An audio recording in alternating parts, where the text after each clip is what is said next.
Աստված օրհնի ամենքիս Տիրոջը։ Այսօր որ պիտի ձեզ հետ կիսվեմ խոսքը վերնագրել եմ այսպես հոգևոր աճի պարտադիր գործոնը։ Բնական է,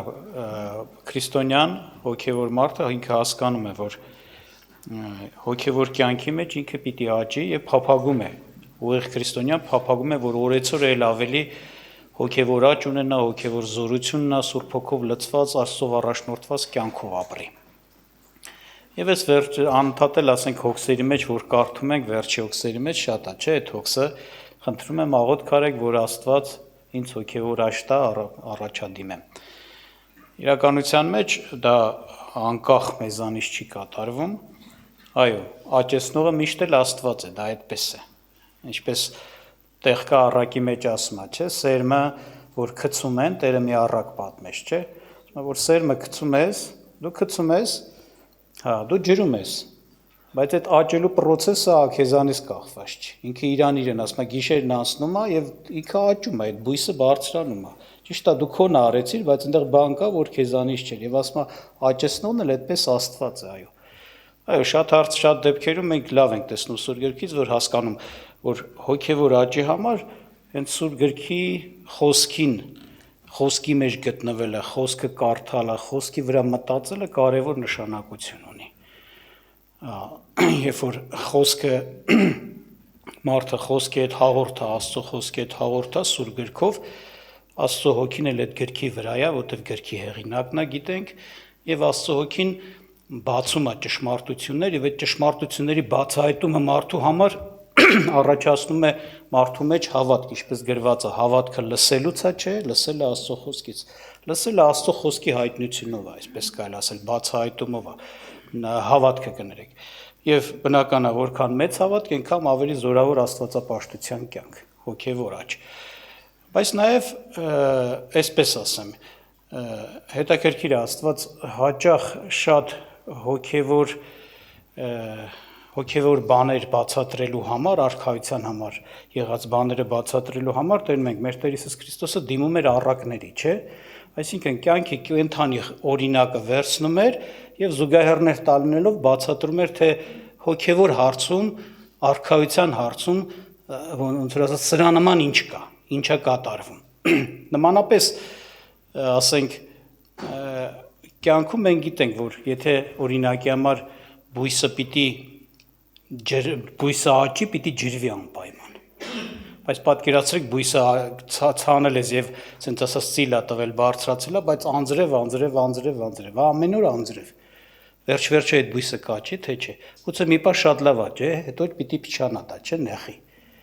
Այսինքն դրան ինչա պետք, արև է պետք։ Այսինքն որ ասես մենակ այդ գործոնն է կարևոր, այսինքն ջրել է այդ բույսին, դառավ սխալ։ Այդ բույսին նաև ինչ էր պետք, արև էր պետք, ջերմություն էր պետք։ Այնպես էլ մեր հոգևոր աճի համար չեմ կասում, որ մենակ պիտի Սուրբ Գիրք կարդաս, դա կարևոր գործոն է, բայց բաներ կան, որոնք նույնպես պիտի դրա հետ միաժամանակ լինեն, որպեսզի մենք հոգևորապես ժողովուրդ ջան աճենք, զորանանք, աճենք Աստծուն ճանաչելու մեջ, աստվածապաշտության մեջ, հաղթական կյանքով ապրելու հարցում։ Եվ կուզեմ ձեզ համար կարդամ Մարկոսի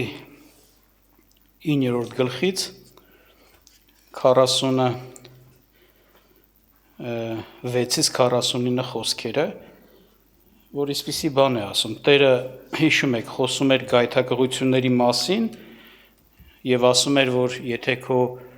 մարմնի որևէ անդամը քեզ գայթակղեցնում է, ապա կտրիր եւ գցիր, չէ՞, ավելի լավ է խեղ, հաշվանդամ լինես, բայց Աստծո թագավորություն մտնես, քանց թե ամբողջական մարմին ունենաս եւ գնաս հավիտենական տանջանքի լիճ, որտեղ ասում է նրանց որդը չի մեռնում եւ կրակը չի հանգչում, այսինքն նրանք կրակը անընդհատ է,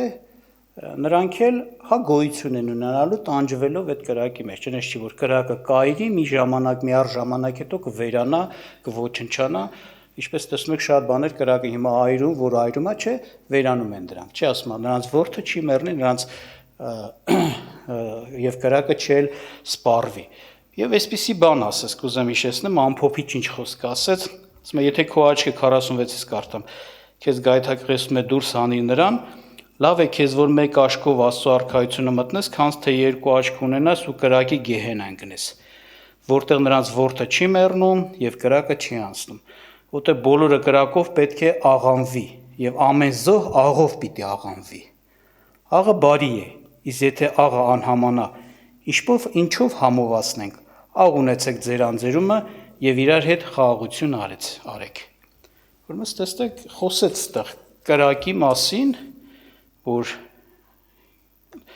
ոնց որ ասած նրանք ովքեր որ գայթակղվեն եւ հեռանան Տիրոջից, նրանց է դա սպասում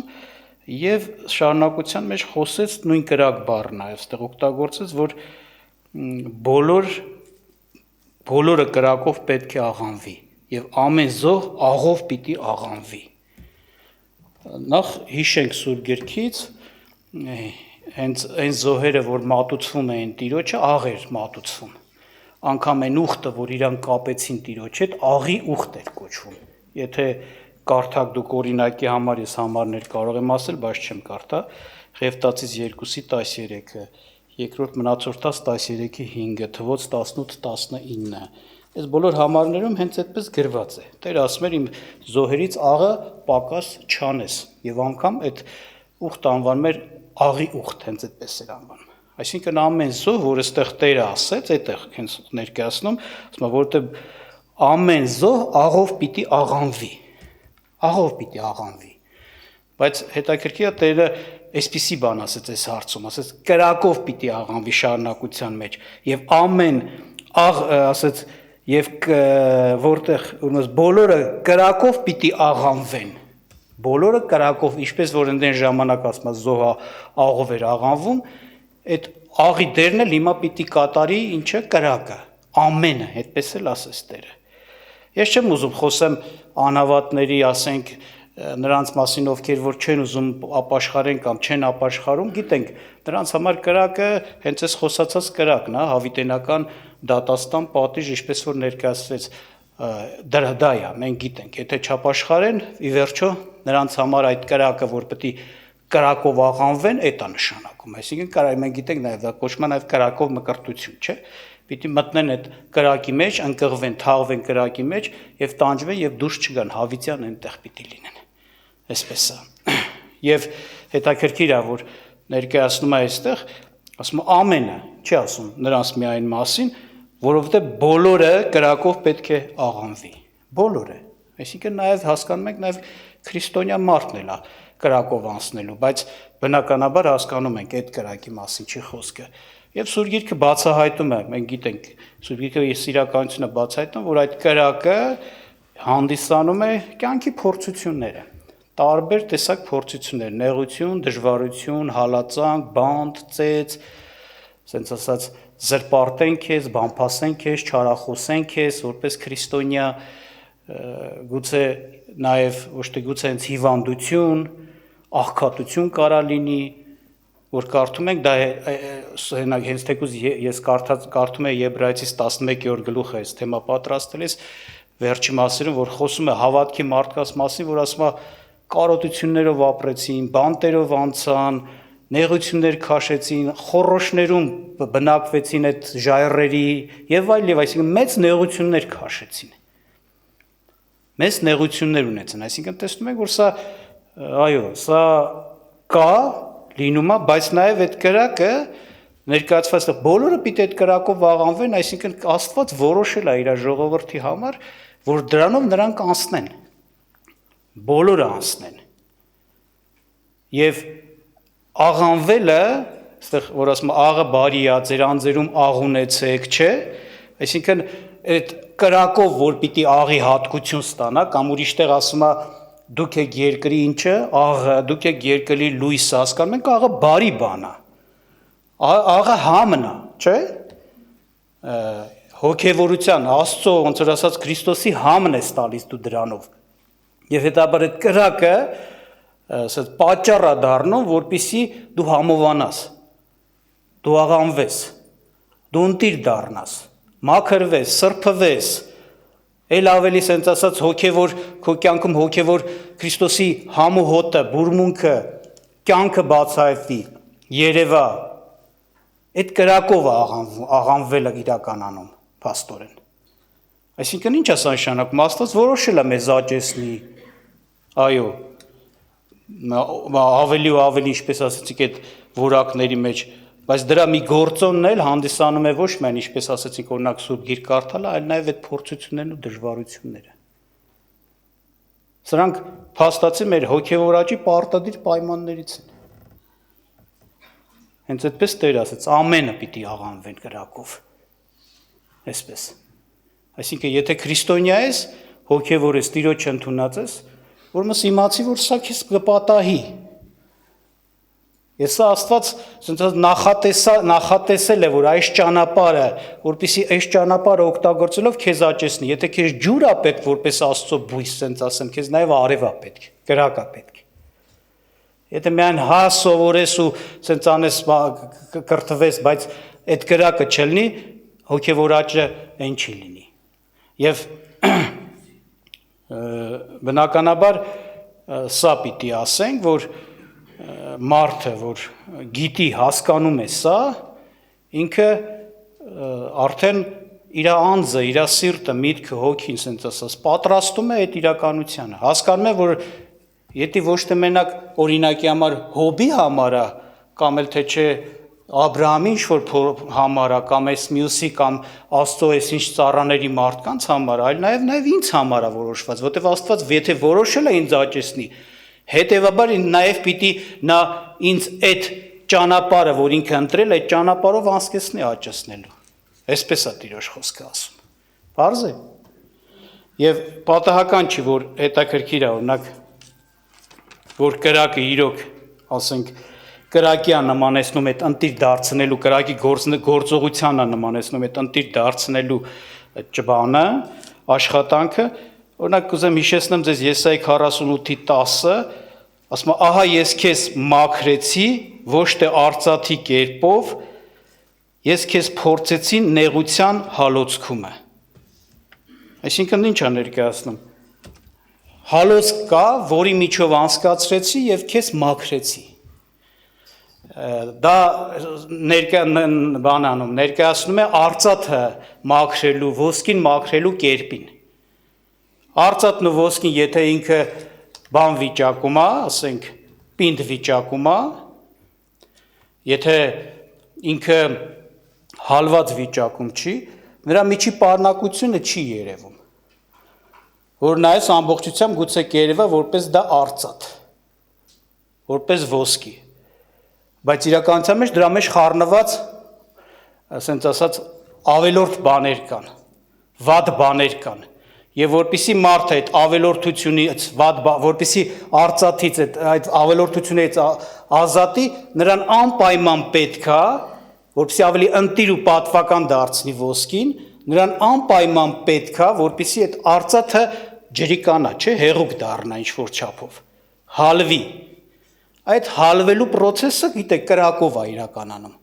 Կրակը պատճառ է դառնում, որպեսի բացահայտվի իրականությունը եւ մաքրություն լինի։ Նմանապես Տերը մեզ մաքրելու գործողությունը նմանեցնում է հենց դրան։ Այսինքն շատ ժամանակ, որ մենք հանգիստ ենք, խաղաղ, ոչինչ չկա, ոչ մեկ չի նեղում, ոչ մի դժվարություն, խնդիր չկա, հիվանդություն չունես, տանդ մեջ ամեն ինչ նորմալ է, գուցե եւ այլ, հալածանք չկա, բամփասող չկա, հետևից տնկնկաշ չկա, մարդ չկա, թվում է թե ամեն ինչ շատ լավ է, փառք Աստծուն, հավատքդ էլ տեղն է, մնացած բաներն էլ, բայց հաճախ է, չէ՞, որ երբ որ դժվարություն ու նեղություն է պատահում, կրակ է գալիս, մեկ էլ դու ինքդ հենց քեզ համար բացահայտում ես բաներ, որ մինչև այդ չէիր տեսել։ Եվ եթե ոչ թե մենակ դու ինքդ ես բացահայտում, եթե Աստված է կանգնեցնում քո վրա, քեզ այդ բաների վրա, որ դու տեսնես եւ մաքրվես։ Այսինքն կրակով է անցկացնում, կրակով աղանվում ես, համով ես դառնում, լավն ես դառնում, ընտիր ես դառնում։ Դրանցից մաքրվելով եւ ազատագրվելով։ Այսպես է Տերը կատարում։ Եվ բանում ասենք հետաքրքիր է խոսում Պետրոս առաքյալը առաջի Պետրոս 4:1-2, այսպես է Տերը ասում։ Տիրոջ հոգով ավելի ճիշտ Պետրոս առաքյալը ասում է արդ Քրիստոսը, որ մարմնով մեզ համար չարչարվեցավ, Դուք էլ նույն մտքով զինվորվեցեք, որ մարմնով չարչարվողը մեղքից դադարեց, որ այլևս ոչ թե մարդկանց ցանկությունների պես, այլ Աստծո կամքի պես ապրենք մարմնում մնացած ժամանակում է։ Ուրեմն խոսում է նրա մասին, որ այո, Քրիստոսը մեր համար չարչարվեցավ, ասում է նույն մտքով դուք էլ զինվորվեք։ Այսինքն դուք էլ զինվորվել նույն մտքով, զինվորի նման նկատի ունի, ասենց ասած, ընդունած ու պատրաստ լինեք այդ չարչարվելուն, էս ասում։ Հիմա ամեն մեկս մեզ հարց տանք։ Մենք մեր համար սրա վրա մտածել ենք, որոշել ենք, ուզում ենք հոգևորապես աճել։ Ուշադրություն դարձրեք, եթե հարցը էս չի, դու ուզում ես թե չես ուզում, եթե դու Քրիստոսինն ես, եթե հաստատվել ես եւ պիտի աճես, Տերը ճանապարհով քեզ տանելու է։ Ես հարցես մենք սրա մասին մտածե պատրաստել ենք մեր սրտերը, զինվորվել ենք դրանով, ինչպես Քրիստոս չարչարվեց, մենք էլ պիտի չարչարվենք։ Հենց մեր հոգևոր աճի համար պիտի դա լինի, թույլ տրվի։ Մենք պիտի անցնենք այդ բոլոր, ասենց ասած, կոպիտ ասեմ, տրինարժորներով, էլի, որ գնում են, չէ, այդ մարզանքների դալիճ եւ իրանց մարզում են եւ իրանց պնդացնում են, չէ, մարդիկ այնպես էլ Աստված մեզ է անցկացնում դրանցով։ Սա, եթե մարդը այդ միտքը ունի, հոժարված է, պատրաստ է, իր համար օտար բան չի լինի, երբ որ այդպես բաներ իրան հանդիպեն, այդպես չի։ Ինքը կասի հենց սա է, որոնց Աստված, այսինքն հետաքրքիր է, կարդանք Սուրբ Գրքից համարները, Պետրոս առաքյալը մեկ ուրիշ տեղ, հենց հիմա լավ կարդանք, որ ասում է օտար բան մի համարեցեք ձեզ պատահածը, կամ էլ ասում է ուրախացեք, երբ որ այս բաները ձեզ պատահում են։ Տարօրինակ կթվա, այսպես ասած, մարդուն, եթե չի հասկացել Աստծո աճման ծրագիրը, ինչպես է իր ժողովրդին աճեցնում, եթե չի իմանում եւ իր սիրտն էլ չի պատրաստել, տարօրինակ կթվա այդ մարդուն, այտենց հրաման լսելիս կամ այտենց խոսք լսելիս, որ ուրախացեք, երբ որ ձեզ նեղում են, հալածում են, բանտ են գցում, ծեծում են, կամ հիվանդություն է գալիս ձեզ վրա ինչ-որ ձեով։ Տարօրինակ կթվա, այդպես չի։ Բայց հասկացող մարդը հակառակ, երբ որ պատրաստ է, ուրախ կլինի, կասի փառք Տիրոջ, Աստված որոշել է ինձ աճեցնի։ Աստված որոշել է ինձ ել ավելի սրբի, մաքրի ընտիր դարձնի։ Ուզեմ հիշեցնեմ օրինակ այդ համարը առաջի Պետրոս 4-ի հենց նույն 4-րդ գլխում շարունակության մեջ Պետրոսն ասում է սիրելիներ օտար բան մի համարեցեք այն բորբոքված նեղությունը հետաքրքիր չէ, տեսեք ինչ ասում, բորբոքված նեղությունը, այսինքն շատ խիստ, շատ ծանր, այդ ոնց որ բորբոքված կրակ կա, չէ, թեժ կրակ, շատ ուժեղ կրակ, որ ձեզ փորձելու համար է, իբրև մի օտար մի բան է պատահել ձեզ, այլ ուրախ եղեք, իբրև թե Քրիստոսի չարչարենքներին մասնակից եղածներ, որ նա փառքի հայտնությունը ժամանակում ցնցալով ուրախանաք, եթե նախատվեք եւ խոսում է Քրիստոսի համար նախատվեք կամ չարչարվեք եւ երանել եք, շարունակության մեջ ասում է, եթե որպես մարդասպան կամ գող կամ չարագործ չարչարվեք, դրա մեջ վարձ չկա, ասենք, այլ ձեզ ոնց ասած անմեղադրելի տեղը, անմեղ տեղը, եթե չարչարվեք, այս սա է վարձն ու օրհնությունը։ Իսկ նույն առաջի գլխի առաջի 6-ից 7 խոսքերում ասում է, որ նրանով կուրախանաք, թեև հիմա ինչպես որ հարկը պահանջում է, մի քիչ տրտմած է կերկեր փորձանքների մեջ, որ ձեր հավատքի փորձառություն ավելի պատվական գտնվի, քան կորստյան ոսկին, որ կրակով է փորձվում գովության, պատվի եւ փառքի համար Հիսուս Քրիստոսի հայտնությունը։ Ասում է, թեկուզ մի փոքր տրտմել եք դրանցից, բայց ասում է, պետք է ուրախանաք Տիրոջ հայտնությունով եւ ներկայացնում է, որ ինչպես որ հարկն եք պահանջում, փորձությունների մեջ եք եւ ասում է, այդ փորձությունների հետևանք դուք ավելի փորձված ընտիր մեծ հավատք եք ձեռք բերելու, որը ավելի թանկ է, քան աշխարհի մեջ եղած ամենապատվական ոսկին։ Այո, այս պտուղն է բերում։ Աճ, հոգեվոր աճ, աղ։ Մեր անձերում մեր աղը շատանում է, ասենց ասած։ Քրիստոսի համու հոտը, բուրմունքը, Քրիստոսի կյանքն է մեր միջոցով արտահայտում։ Եվ բնականաբար մարդը նորից եմ ասում, սա գիտանալով պիտի իր պատրաստված լինի, թե իր համար, թե ուրիշների համար, երբ որ նեղություն, դժվարություն, խնդիր կտեսնի։ Ինչու եմ ասում թե իր համար, թե իրեն համար։ Ինչ որտեղ թե իր համարը բացատրեցի, բայց թե ուրիշի համարը ունի դա այլ կարևոր է, որտեղ օրինակ հիշում եք Հոբի կյանքում ինչ կատարվեց։ Հոբը ոչ թե մեղքի պատճառով էր հայտնվել այդ իրավիճակում, չէ, մեծ դժվարությունների մեջ, մեծ կորուստներ ունեցավ։ Պատկերացնում եք, մեր աչքի առաջին մի Աստծո մարդու տենանք, երեխեքը մեռան, ունեցվածքը լրիվ 0 դառավ։ Անտունի նման մեկը դառավ, ասենց ասած, հետո նաև չար հիվանդությունով հարվածվեցավ, որ ասենց ասում նստած ամբողջ օր իր վերքերն էր քերում արնոտում։ Պատկերացնում եք, մի հատ այդպես մարդու տենակ Աստծո մարդ։ Կարանք այն Հոբին, որ եկել էին իբր թե ուշ տալու, մխիթարելու Հոբի ընկերները, չէ՞, այն 4 հոգի։ Կարանք իրանց բան անենք, իրանց նման չմտածենք, այն 3-ի նման չմտածենք, այլ ճիշտ դատենք։ Շատ նարորը չկարողանանք։ Բայց հենց այս բանը, որ Տիրոջ խոսքը խոսում է, որ ամեն մարդ պիտի աղով աղանվի, ասենց ասած, կրակով աղանվի, որ այս բանը Աստծուց է որոշված մեզ համար, կա անցնելիք բաներ, էսի մեզ հնարավորություն է տալիս ուրիշներին էլ պատահած ժամանակումը չդատենք, սխալ դատեր չանենք։ Այն 3-ը ինչ արեցին, ամբողջ այդ Հոբի գրքի մեծ մասը, քանի գլուխ որ գրված է, նրանք էս են ասում, Հոբ դու մեղավոր ես։ Եթե էսի քեզ պատահել է, դու մեղավոր ես, կարծես թե ուրիշ ճար չկա, ուրիշ պատասխան չկա այս իրավիճակին, բացատրություն չկա, դու մեղավոր ես, ասում են լավ մեղավոր եմ, ինչ եմ արել, ո՞րն է իմ մեղքս, ասեք, չէ, բայց վերջում ինչ պարզվեց, որ սրանք սխալ բանանողներ էին, հանդիմանողներ ու մխիթարողներ էին, զրպարտություն էին անում, Հոբի վրա բարթելով մի բան, որ իրանք չգիտեն և ուղղակի երևույթին նայելով, դե որ այսքան բան քեզ պատահեց, որ սկի անհավատին սենց բան չի պատահում գուցե ասեմ, որ իրան պատահեց, էսի պարզ չի որ մեղավոր են, բայց վերջում ինչ ասես Տերը նրանց հանդիմանեց, չէ, բարկացավ նրանց վրա, ու հետաքրքիր է, ասեց, գնացեք Հոբին զոհ մատուցեք, Հոբին էլ խնդրեք, որ ձեր համար ինչ անի, աղոտ քանի, որ ես իմ հարվածը չգա ձեր վրա, իմ բարկությունը չիրականացնեմ ձեր վրա։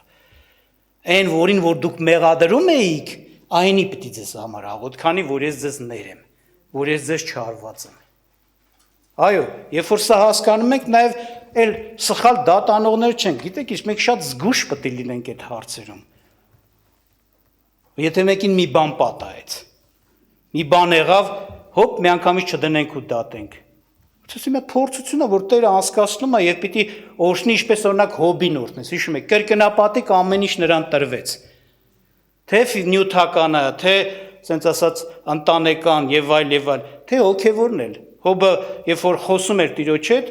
բնականաբար ինքը հոգեվոր մի հատ աճ էր ստացել դրա այդ փորձությունը անցնելուց հետո, որտեվ ասում է ես առաջ ականջի ծայրով էի լսել քո մասին, հիմա ոնց որ փաստ տեսնում եմ, փաստ հասկանում եմ, դրա համար խոնարհվում եմ, այսինքն դա պատճառ դառավ Հոբը մի նոր աստիճանի ճանաչի Աստծուն, մի նոր աստիճանի խոնարհվի եւ մի նոր աստիճանի հոգեվոր կյանք ապրի, քանց թե առաջ էր։ Եղավ այդ օրհնությունը, եղավ։ Հակոբոսն էլ երբ որ օրինակ է բերում, ասում է օրինակ վերցրեք, Հակոբոս 5-րդ գլխում ասում է օրինակ վերցրեք, բանը, երբ որ համբայրության եւ երկայնամտության համար է խոսում, ասում է օրինակ վերցրեք Տիրոջ մարգարեներին, որ Աստծո խոսքը խոսեցին եւ Հոբի համբերությունը, երկայնամտությունը տեսնում եք եւ Հոբի վախճանը, ոնց որ ասած նրա տված օրհնությունը հիշում եք ինչպես եղավ։ Ուզում ասի, այո, եթե մենք ասենք փորձությանը համբերենք, երանելի ենք, որտեղ նույն Հակոբոսը նաև առաջի գլխում է ասում, պիտի փառքի պսակ ստանանք, պիտի մեծ օրհնությունով դուրս գանք դրանից։ Այդպես է։ Եվ հետևաբար ժողովուրդ ջան, ուզում ենք հոգեորապես աճել, ուրեմն մեր սրտերը պատրաստենք սրան։ Շատ ժամանակ մենք ասում ենք, էսի որտեղից եկավ, էսի սենց ասած, այս հարևանս խի սենց ասեց, կամ են բարեկամս խի սենց արեց, հա, իրանք իրանց չարությունները անում են, բայց դրանք շատ ժամանակ գործիքներ են, որ հենց քեզ Աստված դրանով քեզ փորձում է, ուզում է անտիր դարձնի, ուզում ավելի համբերող լինես, երկայնամիտ լինես, թշնամուց սիրող լինես, կարողանաս օրհնես թշնամուտ եւ այլ եւ այլ։ Թե չէ շատ ժամանակ էդի կապում ենք պատահականության հետ։ Էս ինչեր են զիրաստ եկավ։ Ինձ մեղանչել տվեց։ Ինձ սենց արեց, այսինքն շատ ժամանակ մենք չենք տենում մեր տկարությունը, որ մեր տկարությունից եղավ, տենում ենք ուղղակի դիմացի արածը։ Այո, դրանք կարան գործիքներ լինեն, սատանան, սատանայի մարդիկ, սուտ մարգարեները, սուտ հավատացյալները, հենց թեկուզ Եհովայի վկաների տված օգուտը նայեք։ Նրանց վնասը կա, ես չեմ ասում չկա, նրանք չարություն անում են Աստծո առաջին։ Բայց իրականության մեջ Աստծուն սիրողների համար, Քրիստոսին ընտրած մարդկանց համար, որոնք իրոք սիրում են Տիրոջը եւ ճշմարտությանն են հետևում, նրանց աշխատանքը բարի պտուղ տվեց։ Այն ովքեր որ օրինակի համար ծռվան գնացին իրանց հետևից, նրանց սիրտը սենց թենես ծուռեր, այնքան որ ծռողներ, իրանց հետևից տանողներ եկան, մագնիսի նման քաշեցին տարան, դրանք գնացող էին, բայց Տիրոջ սիրողները ավելի հաստատվեցին Աստծո ճշմարտությունների մեջ, երբ որ նրանք խոսում են Տիրոջը հակառակ, այսինքն անարգելով սենց որ Տերը Քրիստոսը Աստված չի, չէ, եւ այլ կամ դժոխքի թեմանային բանանում, մերժում, հարության, հավիտենական հարության եւ այլը Էդի պատճառ դառա, որ էլ ավելի Տիրոջ սիրող մարդիկ խորանան այդ հարցերում, ասենց ասած, ավելի փնտրեն, աղոտ կանեն, խնդրեն Տերը բացի եւ հայտնի դառնա, եւ ավելի հիմքերը ամրանան, որ իրոք, ասենք օրինակ Քրիստոսը Աստվածա կա, դժոխք կա, դրախ կա, հավիտենական կորուստ դատաստան կա, պատիժ կա եւ այլ, ինչ որ ասենք պետք է։ Իսկն Աստծո սիրողների համար տվեց իր օգուտը։ Հռոմեացիս 8:28 հիշում եք ինչ է ասում։ Բայց Աստծուն սիրողների համար ամեն բան բարին գործակից է լինում։ Ամեն բան բարին գործակից է։ Արդեն ստեղ այն ինչ որ իրականության մեջ ուրիշի համար չարիք է, մեր համար պետք է դառնա բարիք։ Աստծուն սիրողների համար։ Չէ՞ թե մարդասպան, գող եւ չարախոսող, բամփասող հալածվենք, ասենք Աստծո համար, ինչպես Պետրոսն ասում, սրա մասին չի։ Դու ուղիղ ես, դու արդար ես, բայց պատահել է։ Տերը քեզ ուզում է աճեցնի, վերջ։ Ուզում է բարձրացնի։ Ընտիր դարձնի, աղը շատացնի, քեզ աղի այդ բանով, կրակի աղով անցկացնի։ Որ մստերը օրհնի մեզ, ժողովուրդ ջան։ Բայց հետաքրքիր է նաև այս համարի մեջ, որ ես կարդացի Մարկոսի ավետան, փաստացի կարելի է այսպես հասկանալ նաև անհավատների համար ինչ ասեմ, ամենալավագույն վիճակը իրանց համար այդ կրակի մեջ լինել է, կրակն է, որ իրանց պիտի ինչ-որ մի բան հասկացնի, սովորեցնի, ուրիշ ոչ մի բան։ Այդ զոն էլ է կրակով աղանվում։ Եվ կուզեմ նաև հիշեցնեմ հայրմերից մի հատված, որ մենք աղոթք ենք անում, որ ճիշտ հասկանանք, խոսքի հետ հակասություն չմտնի, հիշում եք հայրմերի մեջ մենք ասում ենք, որ ներիր մեր մեղքերը, ինչպես մենք ենք պարտքեր, ինչպես մենք ենք ներում մեր պարտապաններին, չէ, եւ մի տանիր մեզ փորձության, այլ փրկյա մեզ չարից։ Այսինքն մեզ փորձության չտանելու, չէ, աղոթք ենք անում, այսպես է, որ Տերը մեզ փորձության չտանի, մեկը կարող է ասի, այդ դեպքում եթե փորձությունը բարի բան է, էլ խենք աղոթք անում ու հայրմերի մեջ էլ որ ասած ասած գլխավոր կենտրոնական աղոթքն է այդպիսի բան խնդրում, բայց իրականության մեջ մենք ստեղ չենք խնդրում, որպեսզի, ասենց ասեմ, այդ տիպի փորձությունների չտանի։ Չարիքից է Տերը ազատի ուղղակի, չարիքներից ազատի, որ չարիք չդառնա, փորձանք չդառնա, ոնց որ ասած այդ բաները մեզ համար։ Աստված չարիքներից ազատի, դա տարբեր բաներ են։ Եվ նաև պիտի ասեմ հետևյալը, պատահական չի, որ ամենամեծ փորձություններից կարելի ասել, որ անունը դրված է մեծ նեղություն, չէ, վերջի փորձությունն է, որ բոլորը պիտի անցնեն մեծ նեղությունով։ Սա սրա համար է, որ ինչպես ասենց պատկերավոր ասեցինք, եթե պիտի մարդը իր արտը, որ ցորենա ցանել, պիտի հնձի, հենց այտենց նաև Սուրբ գրքում է ներկայացնում, եթե հիշում եք, ասում է գերանդիդ գցիր, որտեվ երկրի հունձքը ինչ արե, հասել է, որպեսզի հասունանա եւ ինչպես Մատթեոս ավետանում բանը, ասենք Հովանես Մկրտիչն էր Տիրոջ մասի խոսում, ասում է հոսելին իր ձեռքին է, չէ, պիտի ինքը իր արտը քաղի, առանձնացնի այդ հոսելիով բանը, ցորենը եւ հարդը պիտի այրի անանցանելի կրակով, ցորենը իր շտեմարանների մեջ պիտի պահի։ Այդ ցորենը պահելու համար շտեմարանների մեջ, այսինքն երկնքում հավիտյան լինելու համար այդ ցորենը պիտի հասունանա, որ այս շտեմարանում չնեխի, չպտի։ Այդ վերջի նեղությունները այս դրա համար նաեւ որպեսի երկրի հունցքը հասունանա, այսինքն մենք հասունանանք, ասենց ասած զորանանք, հասնենք այն վիճակին, որ արժան լինենք նաեւ, ասենց ասեմ, երկինքը մտնելուն։ Տերը այդ մեծ փորձություններով մեզ ոնց որ ասած զորացնում է, անցկացնում է, որպեսզի մենք Տիրոջ գալուստի ժամանակ պատրաստված ամեն ինչով ընտիր կանգնենք Տիրոջ առաջին։ Ուրեմն Աստված թող մեզ օրհնի, Տերը մեզ պատրաստի բոլոր նեղություն փորձություններին, բոլոր այդ ասենց ասած կրակով աղանվելու ծրագրին մենք հասկանալով, գիտակցելով, ասենց ասած հոժարվենք եւ նաեւ ինչպես գրված է Սուրբ գրքում սովորենք համբերել, սովորենք վերջը տեսնել, սովորենք ասենց ասած այդ Աստծո խոսքի համեմատ մտածել, ոչ թե գլուխներս կորցնենք, խառնվենք իրար, էս խիպատայեց, ինչու սենց եղավ։ Եվ նորից եմ ասում, զգուշ ելնենք ուրիշներին, եթե պատահել է մի բան, դատող չլնենք, որտեղ ինչ ես իմանում։ Եթե չգիտես, եթե դու կոնկրետ չես իմանում, այս մարդը ասեն շատ մեղավոր էր դրա համար sense բան պատահեց, ուղղակի ենթադրում ես երևույթին նայելով դու կարող ես սխալվել եւ մեղադրված լինել։ Կուզեմ ուղղակի ասեմ, որ այսօրվա վիճակով, ասենք, բավական երկար ժամանակ մեր միլազախպերը մեր հետ, ասենք, այս ծառայություններին չի մասնակցում, հա, հիվանդություն ունի։ Գուցե ոմանց մտքով էլ հենց այդ է անցել։ Սխալ են մտածել։ Մտածում են գուցե մեղավոր է, բախ է այսքան ժամանակ չի բուժվում կամ խա այսքան ժամանակ հիվանդություն է իր վրա։ Այն ձևի հոբին էին ասում, վերջը պարզվեց իրանք էին ճիշտ է, ոչ։ Դες մտածողների համար Աստված նույնն է ասել է գնացեք թող ինքը քո ձեր համար աղոտ քանի, որ ձեր վրա պատիժ չգա, լայմացեք։ Ես վստահ եմ ասում։ Աղոտ քանենք։